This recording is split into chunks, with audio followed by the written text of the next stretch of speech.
Hey y'all, today we are on Windows 10. We're going to be looking at how to download Google Chrome. Let's get into it.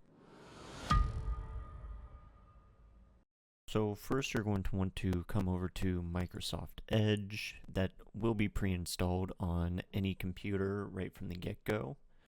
We're going to come up to the top URL bar and type in Google Chrome or just Chrome. And then within the first couple sections, you should see Google Chrome web browser. You can go ahead and select download Chrome.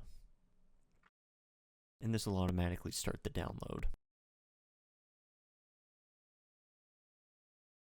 Once it's finished, we can go ahead and go open file and accept the Google Chrome installer. Go ahead and click yes.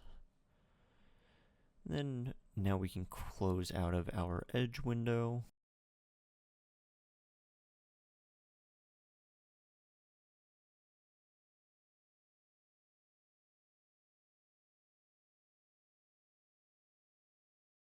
Perfect. Now Google Chrome is installed. You do have an option to sign in. Signing in will allow you to back up things like your favorites, your passwords. So if you ever decide to switch computers or you want to sign into Chrome on another computer, all of that information will also come over. So for right now, I'm just going to go don't sign in.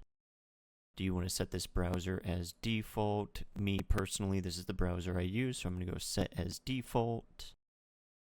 And then it will open up settings just to confirm that. So web browser here, we can now go Google Chrome and switch anyways. I don't want to use Edge.